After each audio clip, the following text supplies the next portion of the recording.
Hi guys, welcome back channel to the Shankar IAS PCS GS वाले। Welcome to daily Hindi news and editorial 21 March 2023। आज हम लोग जो है द हिंदू का फुल एनालिसिस करेंगे। उससे पहले मैं कहूँगा कि आप लोग जो है मेरे चैनल को लाइक करें, सब्सक्राइब करें तथा शेयर भी करें। आज का पहला न्यूज होगा जो आपको इंडियन एक्सप्रेस का है, जो कई आर्टिकल जो है उसमें आपको छप चुका है कोविड-19 के रिगार्डिंग। आप लोग समझते हैं कि कोविड-19 जो है क्या है। कोविड-19 जो है इसके रिगार्डिंग जो है ये न्यूज है कुछ जैसे कि कोविड-19 जो था उस समय जो आप लोग देख रहे थे कि मतलब सब लोग बोल रहे थे कि चाइना से आया हुआ है। तो इसमें जैसे कि वर्ल्ड ऑर्गेनाइजेशन जो है इसमें एक रिपोर्ट जारी करती है, उसके रिगार्डिंग जो है पता नहीं चला था कि भाई किसने किया नहीं किया। लेकिन अभी अभी जो वो रिसर्च हुआ है उसके अनुसार जो है एक टीम गई थी चाइना, आपको वुहान शहर में। उसमें देखा गया है कि वहाँ से जो आपको एक जानवर है जो है रैकून डॉग्स जो है उनसे मिलता है कि यह जो है फैला है। यह जो कंफर्म अभी नहीं है, लेकिन यह अनुमान लगाया जा रहा है कि रैकून डॉग से है फैला है, क्योंकि इसमें रैकून डॉग्स में जो है आपको इस प्रकार के बहुत सारे वायरस पाए जाते हैं जो कि वह एक जगह से दूसरे जगह फैलाने में जो है मदद करता है। मतलब वह जो एक जगह से दूसरी जगह फैला सकता है। इसमें कहता है कि चाइना का जो वुहान शहर है उसमें जो है रैकून डॉग्स जो है मिलता है, जिसके कारण जो है मतलब जो गए थे पता करने, जो रिसर्चर गए थे, जो कुछ एविडेंस कलेक्ट करने गए थे, तो उनके रिगार्डिंग ये बोल रहे हैं कि यहाँ से हो सकता है। रैकून डॉग्स जो है ना तो डॉग है ना ही जो है यह रकून है। ये जो न डॉग्स है न रकून है, ये जो है एक जो है कैनिड फैमिली से बिलोंग करते हैं। और इससे जो है फॉक्स से भी जोड़ा जाता है, यानी कि इसको कहा जाता है कि फॉक्स प्रजाति के भी यह है।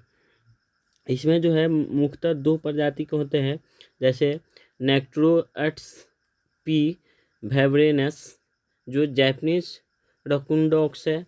उसके बाद है नेक्ट्रोटस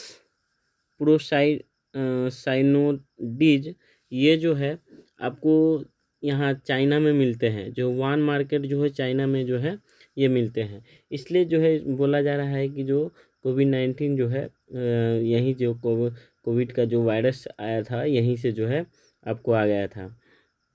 यह कहता है कि यह जो जानवर है जो ओमनीवोरस होता है, यानी कि यह जो है आपको जानवर को भी खाता है प्लस जो है यह पेड़ पौधों को भी खाता है। इस प्रकार के यह जानवर होता है।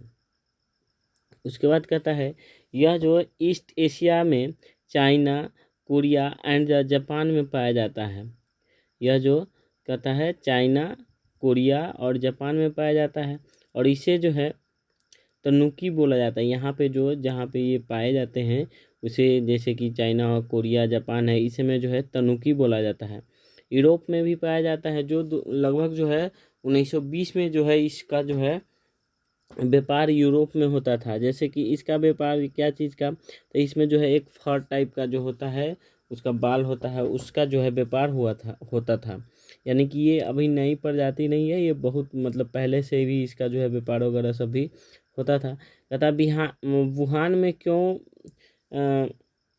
बेचा जाता था, क्योंकि ये जो वुहान जो शहर है, हम सब जानते हैं कि चाइना में जो है कुत्ता बिल्ली मतलब कितने प्रकार के जो है मांस जो है ये लोग खाते हैं। इसलिए जो है इनको जो है फेवरेट जो है वहाँ पे जो है चाइना में इसको बना दिया गया था रकून को। और यहाँ पे जो है रकून को जो है बहुत मिलियन ऑफ रकून को जो है मतलब बेचा जाता है, यानी कि काफ़ी मात्रा में जो है यहाँ को रकून जो है चाइना का वुहान शहर में जो है मतलब मीट खाने के लिए वो लोग जो है इसको व्यापार करते हैं। इसलिए जो चाइना को मुख्य प्रोड्यूसर भी जो है इसका जो है रकून को बोला जाता है। ये है दूसरा बात करता है एनपीआर के रिपोर्ट के में बताया गया है कि एनपीआर का जो रिपोर्ट होता है जो इसके रिगार्डिंग जो है 2003 में ये पाया गया था।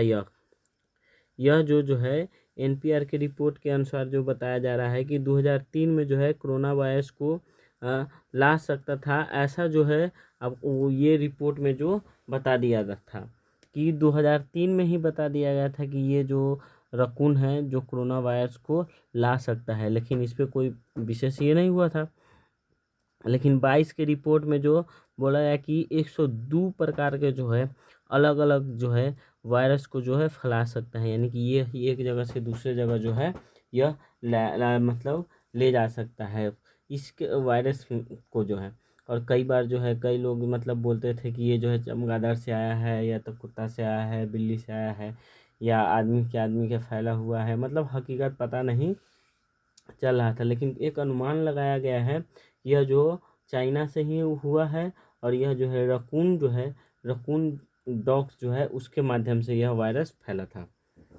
अनुमान है, ये भी कंफर्म नहीं है।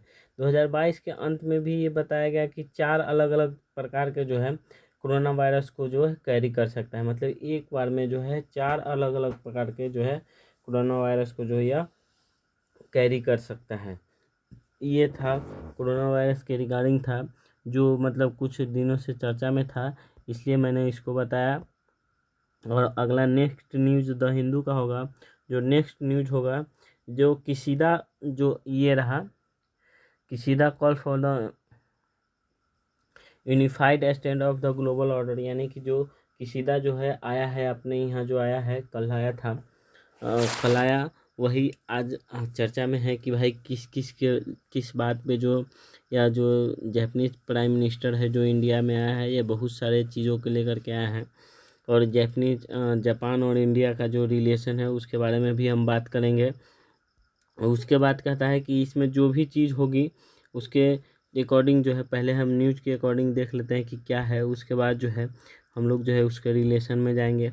उसके बाद ये कहता है कि जापानीज प्राइम मिनिस्टर जो है यूक्रेन के इशू पे भी बात करेगा। ये क्या किसके लिए बात करेगा? यूक्रेन के इशू पे भी बात करेगा। जो रशिया यूक्रेन का भी जो युद्ध हो रहा है उससे बहुत जो है मतलब विश्व पे प्रभाव पड़ रहा है, उसके इशू पे भी बात करेगा। उसके बाद G7 का भी इशू के भी बात करेगा।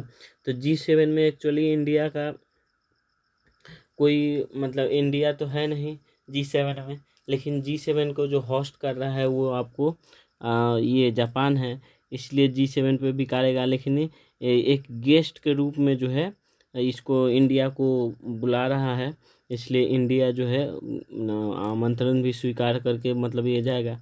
उसके बाद G20 जो है यहाँ पे आपको इंडिया होस्ट कर रहा है और G20 का मेंबर भी है ये जापान, इसलिए जो है यहाँ पे ये महत्वपूर्ण बात होगी कि इस पे भी बात होगा। उसके बाद एक नई प्लान है जिसके बारे में बात होगी। वो नया प्लान क्या है?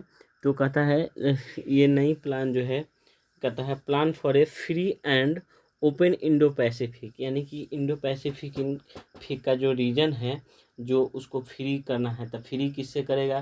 तो फ्री चाइना से करेगा, क्योंकि चाइना जो है अक्सर इस पे दावा करता रहता है कि भाई ये मेरा है। और ये जो और ये कहता मतलब जापान हो या इंडिया हो सब पे जो है आतंक फैलाया हुआ रहता है। एक्चुअली जो है आपको चाइना और जापान के बीच में जो वो रिलेशन है उसको ख़राब करने का जो मेन कारण है वो मैं बता रहा हूँ कि क्या है। देखिए, चाइना और जापान के बीच में जो रिलेशन ख़राब है वो एक आइलैंड है, उसके अकॉर्डिंग जो है रिलेशन ख़राब है। जैसे कि चाइना यहाँ है, उसके बाद कहता है कि चाइना यहाँ है, उसके बाद जापान यहाँ है, और ये इसका जो ये सेंकाकू आइसलैंड है, तो ये कह रहा है चाइना की मेरा है। उसके बाद ये कह रहा है कि जापान मेरा है। इसके रिगार्डिंग जो है ये चाइना और जापान के बीच में जो है रिलेशन जो है बहुत ही इसलिए जो है चाइना जापान के बीच में रिलेशन ख़राब है। इसके पर्पज़ से भी जो है यह जो है बहुत रिलेशन जो है मतलब ज़रूरी हो जाता है कि इंडिया और जापान का जो बीच में जो है रिलेशन है उसको और जो है मजबूत किया जाए। इसके रिगार्डिंग जो है अब लोग जो हम लोग जो है एग्ज़ाम ऑफ पर्पस व्यू से जो है देखेंगे कि हम लोग को क्या चाहिए। तो देखिए, सबसे पहले बात है कि इंडिया एंड चाइना का सॉरी इंडिया और जापान का जो रिलेशन है वो क्या है। जैसे कि स्ट्रेटेजिक रिलेशन में देखेंगे कि चाइना के साथ दोनों देशों का जो है रिलेशन है जो बहुत ख़राब है। तो बहुत ख़राब क्या है, तो इसमें क्या है देखते हैं कि अभी जो मैंने बताया है कि किस कारण जो है शिकागो आइलैंड है वो कहता है कि मेरा है और ये कहता है मेरा है। इसके अकॉर्डिंग जो है उसका जो है दोनों का जो है अभी रिलेशन बहुत ख़राब है, जिसकी वजह से जो है भारत और जापान का जो है इंडो पैसिफिक को जो सुरक्षित करने के लिए जो है रिलेशन मजबूत करना होगा। जैसे कि इंडो पैसिफिक में क्या होता है कि बहुत सारे चीज़ें हैं जो मतलब चाइना जो है आपको सॉरी बहुत सारी चीज़ें हैं जो जापान जो है इंडिया को देता है और इंडिया जो है आपको जापान को देता है। जैसे जापान जो है टेक्नोलॉजी वगैरह को जो है इंडिया को देता है, जैसे हम लोग को देता है तो हम लोग अडॉप्ट करते हैं और हम लोग भी जो है बहुत सारी चीज़ जो है उसको देते हैं। तो इसलिए जो है कि यहाँ पर जो है जो रीजन है उसमें जो है हम लोग के यहाँ की समुद्र से आना जाना पड़ता है। तो इसलिए जो है चाइना वहाँ पे बहुत लूटपाट यानी बदमाशी करता है, इसलिए इसको देख करके भी मतलब इस बात पे भी उसको असर करना है। उसके बाद है सिक्योरिटी रीजन है कि जो है दोनों के पास जो है एक्सक्लूसिव जो इकोनॉमिक जोन है। मतलब ये क्या है कि चाइना के पास सॉरी इंडिया के पास भी जो है बहुत बड़ा जो है बड़ा सा जो है आपको एक्सक्लूसिव जोन है। एक्सक्लूसिव जोन होता क्या है, जो समुद्र के जैसे कि कोई कोस्टल कोई कोस्टल देश है, जैसे कि हम लोग का इंडिया है। उसके बाद जो है जापान है। जापान एक आइलैंड है तो उसमें जो है आपको 200 नॉटिकल मील तक जो है उसका जो है क्षेत्र होता है। तो 200 नॉटिकल मील जो है प्लस पूरा बीच में आइलैंड है तो उसको जो है बहुत मतलब काफ़ी मात्रा में जो है ये समुद्री इलाका मिल रहा है। फिर इंडिया है तो इंडिया के लिए भी बहुत महत्व रखता है। तो वो जो चीज़ है वो एक्सक्लूसिव इकोनॉमिक जोन होता है, उसके लेकर के जो भी है दोनों के बीच में जो है बात हो रहा था चल रहा है। उसके बाद जो है आपको ये जो है हमारी जो है नेवी जो है जापान की जो सामानें आती हैं उसको जो है आपको जैसे कि अदर देश में देखना भेजना है तो जापान से ओशियन जापान से जो आपको इंडो पैसिफिक के लेकर के इंडियन ओशियन में और पैसिफिक ओशियन दोनों से वहाँ से होकर के गुजरती है। तो इसमें जो है इंडियन ओशियन में जो है हमारी नेवी जो है उसको कंट्रोल करके मतलब देखती है, सुरक्षा देती है, जिससे भी हमारा और उसका जो महत्व जो है बढ़ जाता है। भारत में बहुत सारे चीज़ों के लेकर के जैसे दिलचस्पी जो है दिखा रहा है। पूरा दुनिया जो है आपको भारत में जो है दिलचस्पी दिखा रहा है, लेकिन कई देश जो है मतलब दिखा रहे हैं, लेकिन जिसमें जो है जापान है एक जो है बहुत जो है ज़्यादा जो है दिलचस्पी दिखा रहा है। उसका रीज़न ये है कि रेयर अर्थ मेटल जो है आपको भारत से उसको काफ़ी जो है उसमें जो है रेयर अर्थ मेटल में जो है काफ़ी दिलचस्पी दिखा रहा है कि उससे जो है जो वस्तुएं बनेगी उसके लिए जो है वो यूज करने के लिए जो है इंडिया से जो है ज़्यादा से ज़्यादा जो है लेने के लिए मतलब जा रहा है। उसके बाद दूसरा क्या है कि एक पॉपुलेशन है। पॉपुलेशन के देख लो तो इंडिया में जो है अभी जो है वर्ल्ड की लार्जेस्ट पॉपुलेशन इंडिया में है, लेकिन जापान का वो है आबादी जो है कम रहा है। तो अब मान लीजिए यहाँ का जब अब वहाँ जापान का आबादी कम रहा है, इनके बूढ़े लोग वहाँ पे ज़्यादा है, नौजवान नहीं है, लेकिन यहाँ पे नौजवान ज़्यादा है। तो जापान ये भी चाह रहा है कि यहाँ से जो है नौजवान लोग कामगार लोग वहाँ पे जाए और उसके इकोनॉमी को भी डेवलप करे।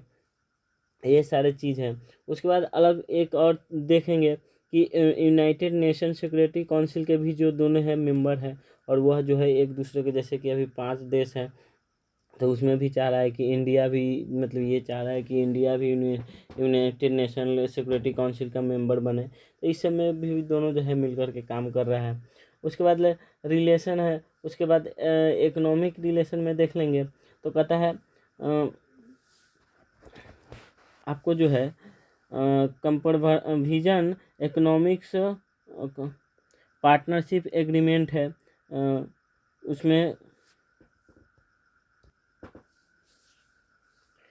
कंप्रहेंसिव इकोनॉमिक पार्टनरशिप एग्रीमेंट है जो CEPA के नाम से जाना जाता है, जो इफेक्ट में जो है 1 अगस्त 2011 से इफेक्ट में आया था। तो ये भी जो है मतलब फ्री ट्रेड वगैरह के मतलब दिखाता है कि यहाँ से वहाँ जो जाएगा वो ड्यूटी जो होगा वो फ्री ड्यूटी होगा, यानी कि ज़्यादा टैक्स वगैरह सब नहीं लगेगा, ये सब चीज़ है।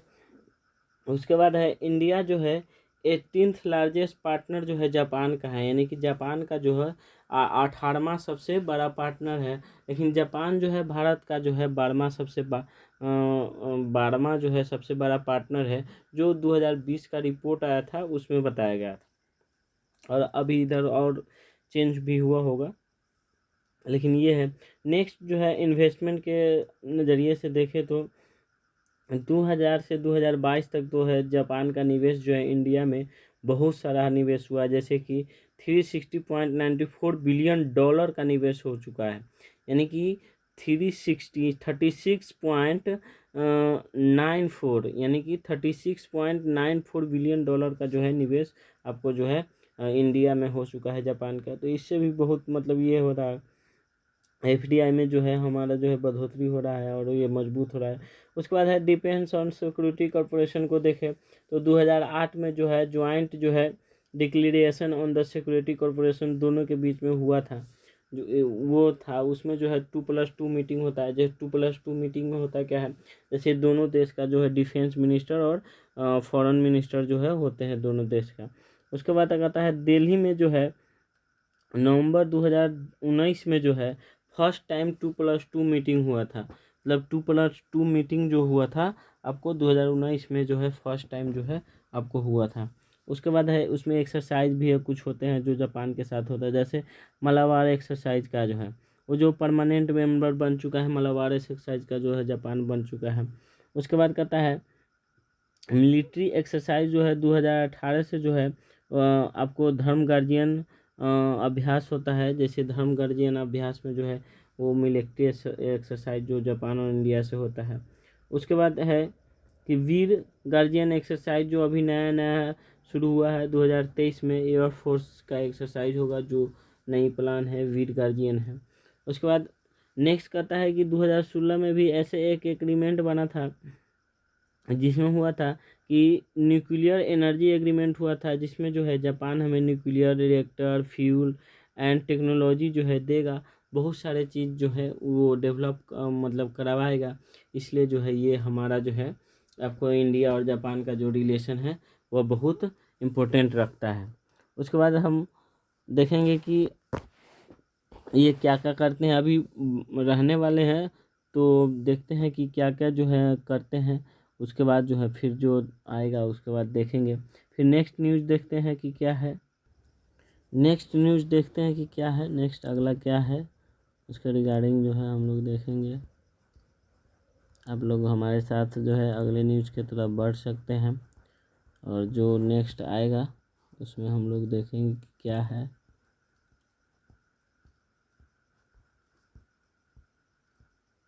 ये एडिटोरियल का पार्ट है, जो एडिटोरियल जो है लास्ट में हम लोग देखेंगे एक छोटा सा, और उसके बाद है ये छोटा सा है आर्टिकल है, उसको जो है हम लोग लास्ट में देखेंगे क्या है नहीं है। इसमें छोटी छोटी जो न्यूज़ है उसके बारे में पहले जान लेते हैं।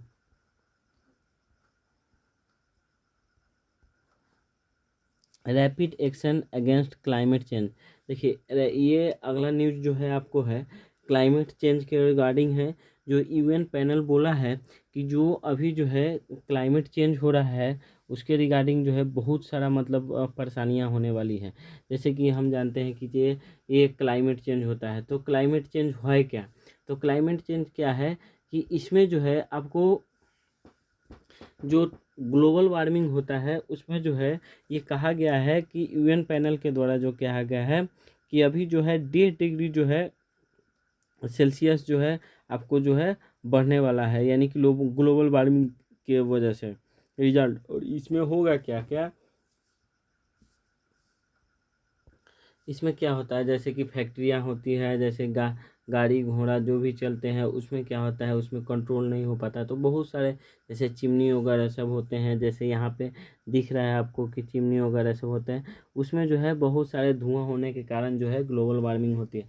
तो ग्लोबल वार्मिंग होने के मतलब प्रभाव क्या होगा, तो मतलब ग्लेशियर होगा, जैसे नॉर्थ पोल साउथ पोल होगा, जो वहाँ का जो है बर्फ़ पिघलने लगेगा। बर्फ़ पिघलने से क्या होगा, समुद्र का जो स्तर जो लेवल है वो बढ़ने लगेगा, और जब ये समुद्र का लेवल जो बढ़ेगा तो क्या होगा कि बहुत सारे आइलैंड है वो क्या हो जाएगा, डूब जाएगा, डूब करके उसमें पूरा समाहित हो जाएगा। वहाँ का जो जनजीवन होगा सब व्यस्त हो जाएगा। जैसे भारत के भी कुछ, जैसे कि भारत में भी क्या है कि कोस्टल एरिया है, कुछ पार्ट जो है एक उप महाद्वीप के नाम से जो है भारत जाना जाता है। तो इसमें जो भी कोस्टल एरिया है, तो कोस्टल एरिया के बहुत सारे जो पार्ट हैं आपको क्या होगा कि डूब जाएगा। तो डूब जाएगा तो ये जो है नुकसान हो गए, इसमें जनजीवन जो है खराब हो जाएगा।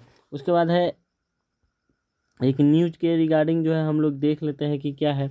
इसमें कहता है कि human human well being and the planetary health and there is a rapidly closing window of the opportunity of the secure a livable and the sustainable future for all.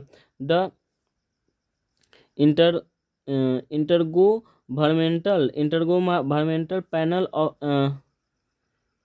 इंटरगोवर्नमेंटल panel on climate change, जैसे IPCC जो कहा है कि जो ये जो है मतलब ह्यूमन पे और जो नेचर पे सब पे जो है इसका जो है प्रभाव पड़ने वाला है।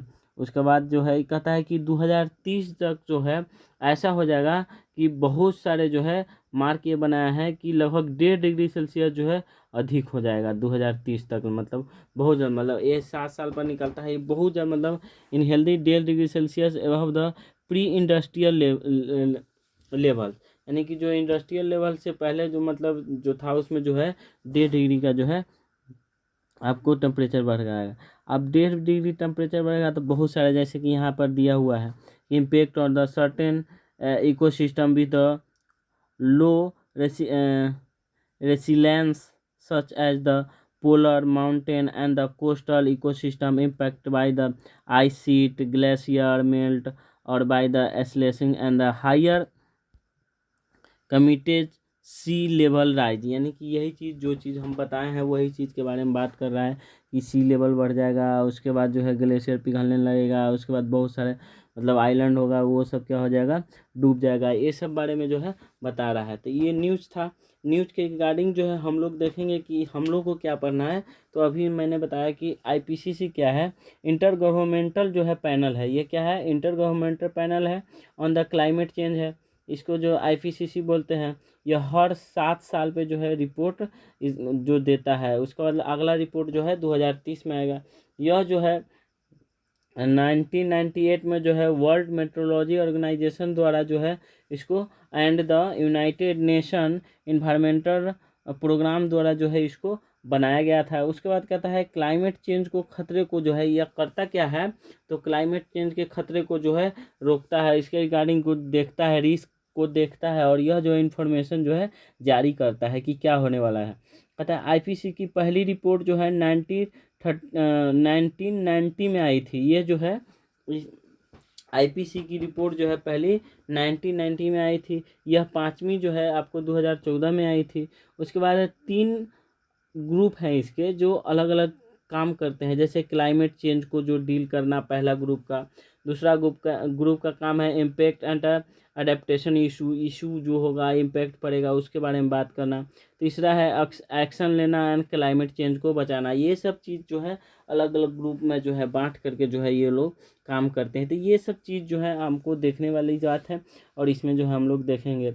अभी कहा गया है कि 1998 में जो वर्ल्ड मेट्रोलॉजिकल ऑर्गेनाइजेशन और यूनाइटेड नेशन इन्वायरमेंटल जो है दोनों जो है मिल करके जो है क्लाइमेट को खतरे को जो भी होता है उसको देखना, रिस्क में बचाना, इन्फॉर्मेशन, ये सब चीज़ है जो हमारे काम की चीज़ है, जो हमको मिलने मतलब उपयोगी बात है। इस सबको देख करके बात करते हैं। फिर देखते हैं अगला जो है हमारा न्यूज़ है जो वो क्या है। उसके बाद कहता है ये है स्कॉलर एक्सपोर्ट द एससीओ है। तो एससीओ के बारे में है। तो एससीओ के बारे में तो हम लोग सबसे पहले की न्यूज़ में जो दिया हुआ है उसके रिगार्डिंग पढ़ेंगे। कहता है एससीओ क्या है। तो इसकी एससीओ जो है आपको संघाई कॉरपोरेशन ऑर्गेनाइजेशन है, जो Russia, China, Pakistan, Tajikistan, Belarus Bahrain और Myanmar, the United Arab Emirates and the Kazakhstan. इसमें जो है ये जो है which the participation of the scholar of the experts from the, यानी कि यहाँ के जो है एक्सपर्ट है जो यहाँ पे है। उसके बाद कहता है कि ये जो है आपको इसमें जो एक चीज़ दिया गया है यहाँ पर देख लीजिए कि ये जो है आपको क्या है, कहता है आईबीसी क्या है। तो आईबीसी जो है इंटरनेशनल बुद्धिस्ट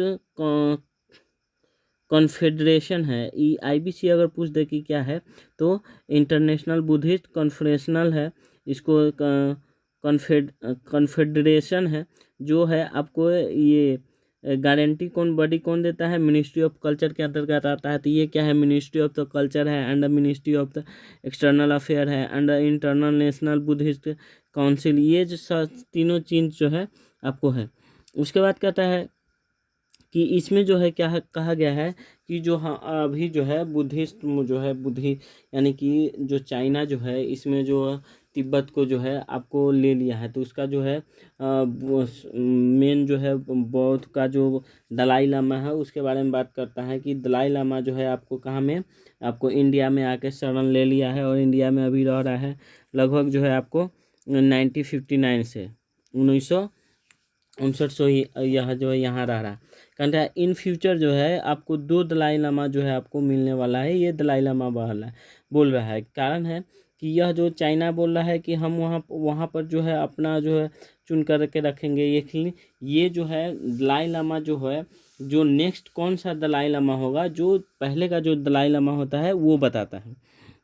तो यहाँ पर है कहता है free country one the chosen by the Chinese then nobody will the trust, nobody will the respect the one chosen by the China and said the 20th Dalai Lama who has been living in the exile in the India since fleeing China in the 1959। यानी कहता है कि 1959 से जो दलाई लामा यहाँ पे रहते हैं वही बोल रहे हैं कि जो लगता है कि अभी जो है 2 दलाई लामा होने वाला है।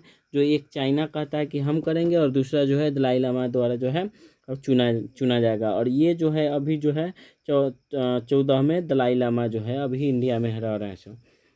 इसके अकॉर्डिंग है। तो उसके बाद कहता है कि ये एससीओ जो आ रहा है एक वर्ड है जो शंघाई कॉरपोरेशन ऑर्गेनाइजेशन जो है उसके बारे में जो है हम बात करेंगे कि वो है क्या। तो एससीओ क्या है, शंघाई कॉरपोरेशन ऑर्गेनाइजेशन है जो यह 2001 में जो है बना हुआ था। इसमें जब यह 2001 में जो है जो एससीओ बना था उससे पहले जो है आपको इसमें 5 देश थे जैसे Kazakhstan, China, Kyrgyzstan, Russia and Tajikistan. ये जो 5 देश थे तो उसमें 5 मतलब कहता था शंघाई 5 कॉरपोरेशन के नाम से इसको जाना जाता था। जो यह शंघाई 5 जो है आपको 1996 में बना हुआ था। उसके बाद जो है 2001 में जब जो है उज्बेकिस्तान जो है इसमें जोड़ा गया उज्बेकिस्तान को, तब जो है यहाँ पर आके एससीओ बना, शंघाई कॉरपोरेशन ऑर्गेनाइजेशन बना 2001 में। उसके बाद जो है 2017 में इंडिया और पाकिस्तान दोनों एक ही साथ जो है इसमें जुड़ा। उसके बाद अभी जो है टोटल मेंबर जो है आपको यहाँ पर है कजाकिस्तान है, चाइना है, किर्गिस्तान है, रसिया है, ताजिकिस्तान है, उसके बाद है उज्बेकिस्तान है, उसके बाद इंडिया है, पाकिस्तान है एंड जो लास्टली जो जुड़ा है वो है ईरान है। उसके बाद कहता है इसका हेड क्वार्टर जो है आपको बीजिंग में है। इसका जो ऑफिशियल लैंग्वेज जो है आपको रसिया और चाइना है, चाइनीज लैंग्वेज है। जो ऑफिशियल लैंग्वेज जो रसियन और जो चाइनीज लैंग्वेज होता है वो होता है। तो ये मैंने आपको बता दिया कि ये क्या है, जो आपको एग्जाम और पर्पस व्यू से जो ज़रूरत था उसको मैंने बता दिया। अब हम देखते हैं कि नेक्स्ट न्यूज़ हमारा क्या होगा। तो देखिए कहता है सी इन द मॉस्को, ये जो है अभी सी जिनपिंग जो है मॉस्को गया हुआ है ये क्या कहते हैं पुतिन से बात करने के लिए।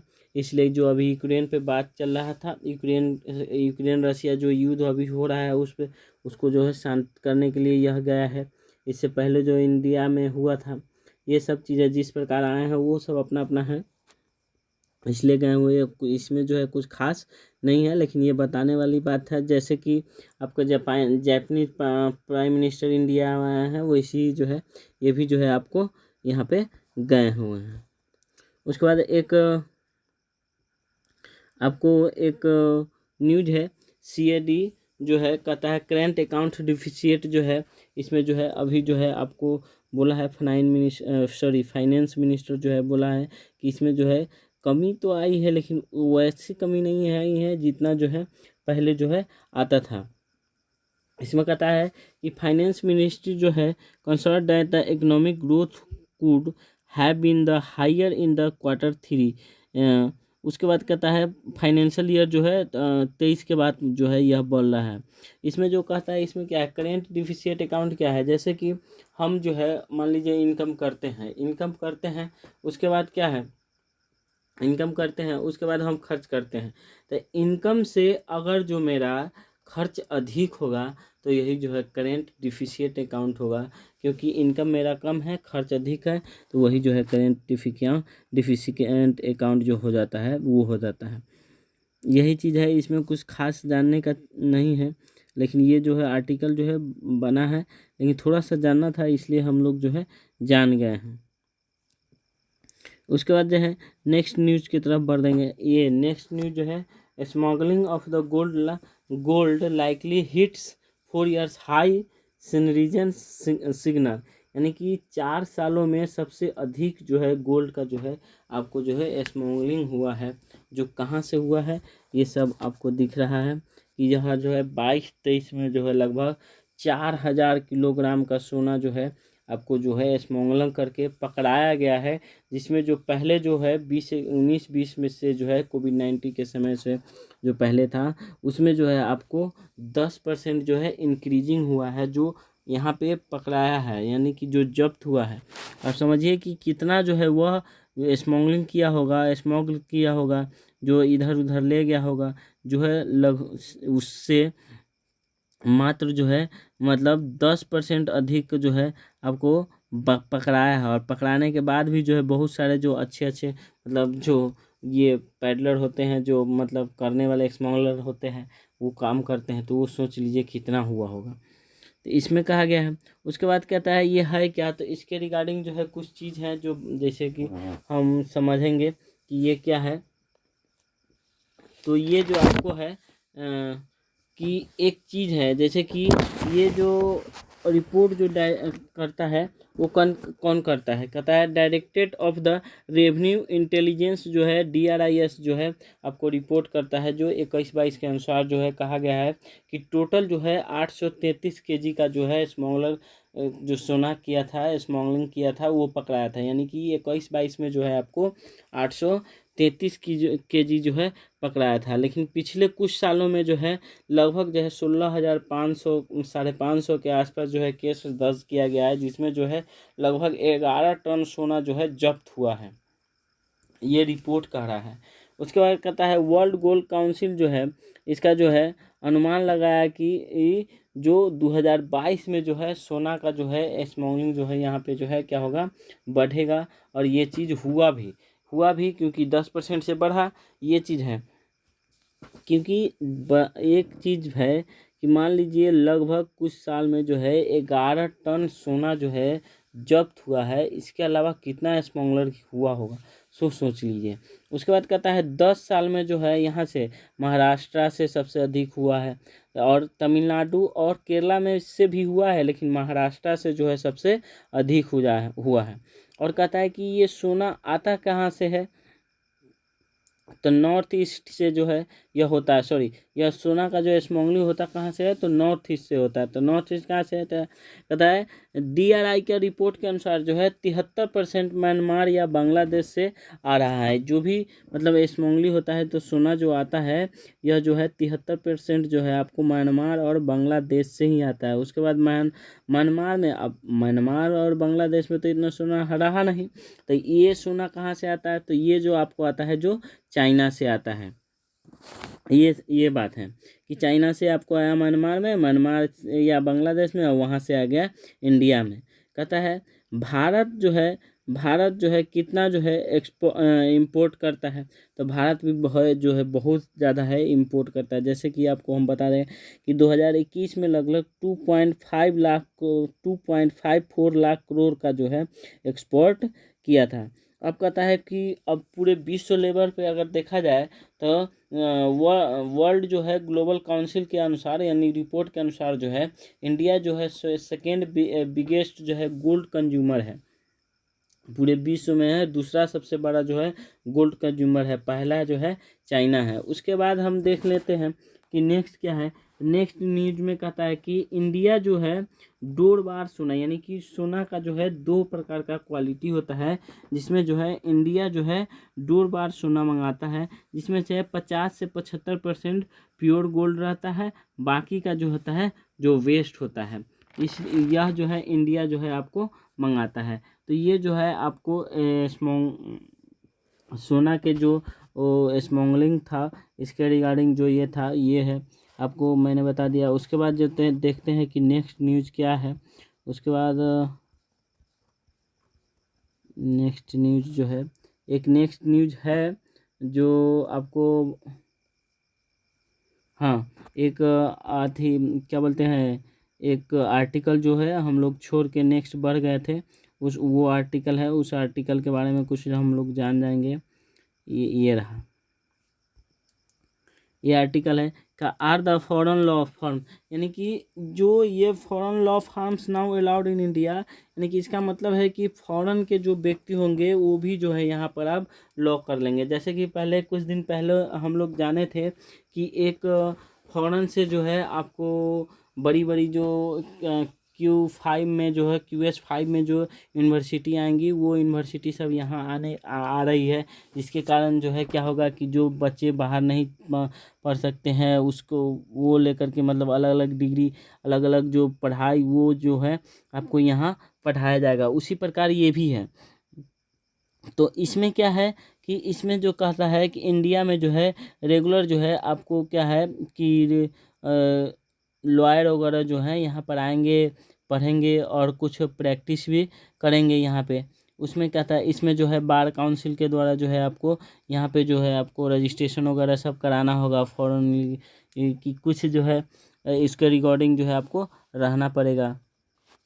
उसके बाद कहता है व्हाट इज रूल क्या है, तो रूल जो है 10 मार्च को बोला गया था कि बीसीसीआई जो है नोटिफाई किया था रूल और रेगुलेशन के द्वारा जो है foreign regulation of the foreign lawyer and the foreign law farms in India, यानी कि जो फॉरेन के जो लोग आएंगे वह रूल और रेगुलेशन के द्वारा जो है यहाँ पे काम करेंगे 2000 जैसे।